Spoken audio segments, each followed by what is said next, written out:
खरीफ season 2026 शुरू है और देश के किसान धान तथा मक्का समेत अन्य खरीफ फसलों की बुआई में लगे हैं।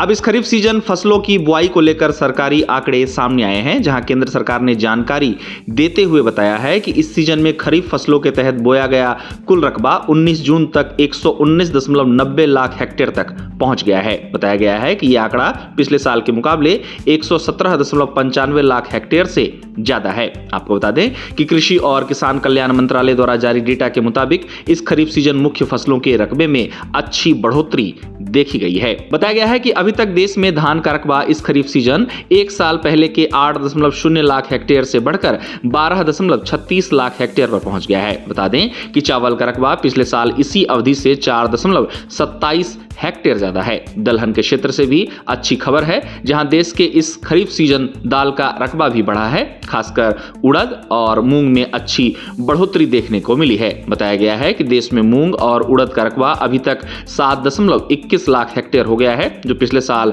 6.39 लाख हेक्टेयर था। इसके अलावा अगर मोटे अनाज जैसे कि बाजरा, ज्वार और रागी की बात करें तो इसका रकबा भी अभी 12.43 लाख हेक्टेयर तक जा पहुंचा है, जो पिछले साल 9.82 लाख हेक्टेयर से ज्यादा है। अब नकदी फसल गन्ना की बात की जाए तो देश में गन्ने के रकबे की बुआई को लेकर सामने आई जानकारी के मुताबिक इसका रकबा पिछले साल के 56.64 लाख हेक्टेयर के मुकाबले बढ़कर फिलहाल 57.31 लाख हेक्टेयर हो गया है। वहीं तिलहन की बुआई में थोड़ी कमी देखने को मिली है, जहां अभी तक देश में तिलहन की बुआई 7.24 लाख हेक्टेयर भूमि में हुई है, जो पिछले साल इसी समय 8.11 लाख हेक्टेयर भूमि में हुई थी। बता दें कि तिलहन में सोयाबीन की बुआई 1.30 लाख हेक्टेयर दर्ज की गई है, जो एक साल पहले 2.50 लाख हेक्टेयर थी। वहीं एक और नकदी फसल कपास की बात करें तो इसको लेकर सामने आई डेटा के मुताबिक इसका रकबा अभी तक 17.13 लाख हेक्टेयर पर है, जो पिछले साल इसी समय में 22.83 लाख हेक्टेयर पर था। गौरतलब है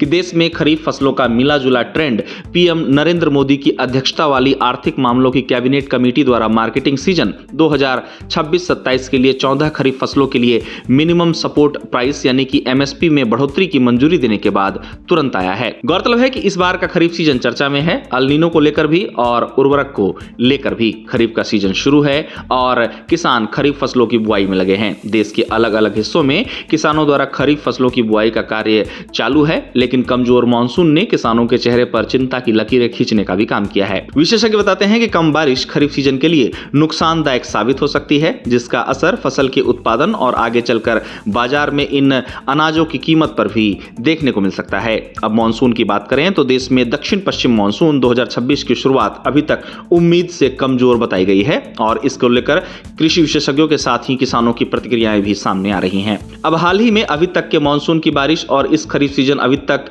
की गई खरीफ फसलों की बुआई पर बात करने वाली एक रिपोर्ट के मुताबिक मानसून 2026 की कमजोर शुरुआत से कम बारिश का असर खरीफ फसलों पर पड़ता हुआ दिख सकता है। हालांकि भारतीय मौसम विभाग के ताजा बुलेटिन से कुछ उम्मीद जगी है, जहां आईएमडी के ताजा बुलेटिन में मानसून के आगे बढ़ने के लिए स्थितियां अनुकूल हो रही हैं, ऐसा बताया गया है। जहां तक अल नीनो की बात है तो संयुक्त राष्ट्र की संस्था FAO ने अल नीनो को लेकर बड़ी जानकारी हाल ही में शेयर करते हुए बताया था कि दुनिया में अल नीनो के प्रारंभिक चरण की शुरुआत हो गई है और FAO ने इस भौगोलिक प्रभाव के कारण भारत में गर्मियों के मानसून कमजोर पड़ सकने का अनुमान पहले ही लगाया था। लेकिन अब जो सरकार द्वारा इस खरीफ सीजन अभी तक के खरीफ फसलों की बुआई के आंकड़े जो सामने आए हैं, उससे देश में खरीफ फसलों की बुआई की स्थिति केवल सोयाबीन और कपास को छोड़कर सामान्य दिख रही है। जहां तक मानसून की बात है तो आंकड़े बताते हैं कि अभी तक मानसून की स्थिति कमजोर है, जिससे देश के कई क्षेत्रों में बारिश कम हुई है। अब इस बार के खरीफ सीजन में अभी तक हुई बारिश को लेकर बताया गया है कि देश में इस बार मानसून में